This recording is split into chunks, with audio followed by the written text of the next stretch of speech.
ආයිබෝවන් කියලා පිළිගන්නවා සියලු දෙනාම.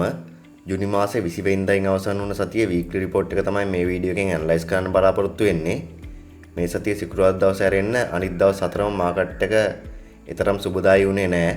පවතින ගෝලීය යුද්ධමය වාතාවරණ නිසා ඇතිවන ජියෝපොලිටිකල් ටෙන්ෂන් එක නිසා තමයි මේකට තාමත් ප්‍රධාන වශයෙන් හේතු වෙලා තියෙන්නේ. මාකට් එක මොන වගේ හැසිරුණාද කියලා ටෙක්නිකල් chart එකට ගිහලා මම ඔයාලට ඉන් ඩීටේල් පැහැදිලි කරන්නම්. එහෙනම් වැඩි කතා නැතුව අපි යන් අද වීඩියෝ එකට.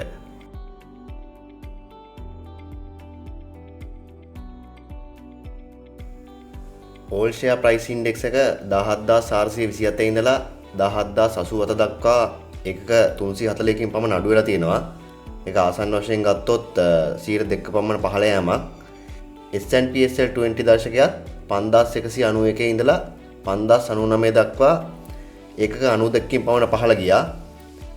ඊශ්‍රායලය සහ ඉරානය අතර යුද්ධ ගැටුම් වැඩි වුණාට පස්සේ ඇති වුණ ජියෝපොලිටිකල් ටෙන්ෂන් එක නිසා තමයි මාකට් එක මෙහෙම පහළ ගියේ. අපි දැන් බලමු රේෂියෝස් ටික කොහොමද වෙනස් වෙලා තියෙන්නේ කියලා. PER රේෂියෝ එක 8.53 ඉඳලා 8.11 දක්වා අඩු වෙලා තියෙනවා. බුක් වැලියු එක ගත්තොත් ඒක 1.2 ඉඳලා 1.16 දක්වා අඩු වෙලා තියෙනවා. කොහොම වුණත් ටෝටල් ටර්න්ஓවර් එක වැඩි වෙලා තියෙනවා මේ සතියේ රුපියල් බිලියන 16.2 ඉඳලා රුපියල් බිලියන 19.6 දක්වා. ඒක ඇත්තටම ගත්තොත් කලින් සතියේ සාපේක්ෂව 121.5ක පමණ වර්ධනයක්. ඩොමෙස්ටික් පර්චේසර්ස් වැඩි වෙලා තියෙනවා රුපියල් බිලියන 15.6 ඉඳලා රුපියල් බිලියන 18.3 දක්වා. දේශීය විකුණුම් ප්‍රමාණයත් ඒ වගේම සිද්ධ වෙලා තියෙනවා රුපියල් බිලියන 18.2ක පමණ. ෆොරින් පර්චේසර්ස් ගත්තොත් ෆොරින් පර්චේස් එක මේ සතියේ වැඩි වෙලා තිනවා රුපියල් මිලියන 527 ඉඳලා රුපියල් බිලියන 1.2 දක්වා. නමුත් ෆොරින් සේල් එක සටහන් වෙන්නේ රුපියල් බිලියන 1.4ක් විදියට. ඒක නිසා විදේශ ක්‍රියාකාරකම් වලින් රුපියල් මිලියන 107ක net foreign outflow එකක් තමයි අපිට බලා ගන්න පුළුවන් වෙන්නේ. කොහොම වුණත් මේ සතියේ දවස් 5ම මාකට් එක ඕපන් වෙලා තිබ්බා. අපි දැන් බලමු ටෙක්නිකල් chart එක මොන වගේ move එකක්ද දීලා තියෙන්නේ කියලා. මම ඉස්සෙල්ලාම යනවා මේකේ weekly chart එකට. ඉතින් ඔයාලට මෙතන පේනවා ASP එක අඛණ්ඩව green candles 10ක් weekly chart එක හැදුවට පස්සේ තමයි දැන් මේ සතියේ මෙවැනි red candle එකක් අපිට බලා ගන්න පුළුවන් වෙන්නේ. කොහොම වුණත් weekly chart එකේ අපි බලන ප්‍රධාන moving average තුනටම උඩින් තමයි මේ වෙලාවේ ASP එක තියෙන්නේ. ඉතින් ගෝලීය වාතාවරණය නිසා සිදුවන తాවකාලික පසුබෑමක් විදිහට තමයි මේක දකින්න පුළුවන්.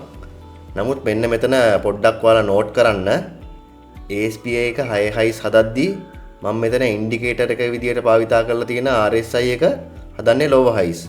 ඉතින් අපිට මෙතන bearish divergence එකක් හදලා තියෙනවා කියලා පේන්න තියෙනවා.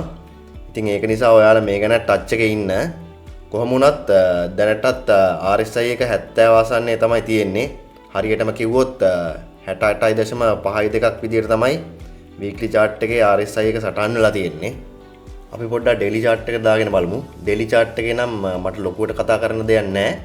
daily chart එකේ මේ කොළ පාටින් තියෙන 20 period DMA line එකට පහලින් තමයි මේ වෙලාවේ ASP එක තියෙන්නේ.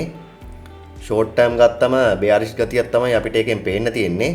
නමුත් මේ නිල් පාටින් තියෙන 50 period simple moving average එකට සහ රතු පාටින් තියෙන 200 period simple moving average එකට උඩින් ASP එක තියෙන නිසා long term bullish movement එක තාමත් අපිට තියෙනවා කියලා කියන්න පුළුවන්. ඉතින් අපි බලන් ඉමු ඉදිරි සතියේ මාකට් එක කොහොමද move වෙන්නේ කියලා. එහෙනම් අදට මම මේ වීඩියෝ එකෙන් සමු ගන්නවා. ලබන සතියේත් මේ වගේම weekly report එකක් අනිවාර්යයෙන්ම ඔයාලා වෙනුවෙන් අරගෙන එන්නම්. වීඩියෝ එක හොඳ නම් like එකක් දාලා channel එක subscribe කරන්න අමතක කරන්න එපා. මම පසින්තු ජයශාන්.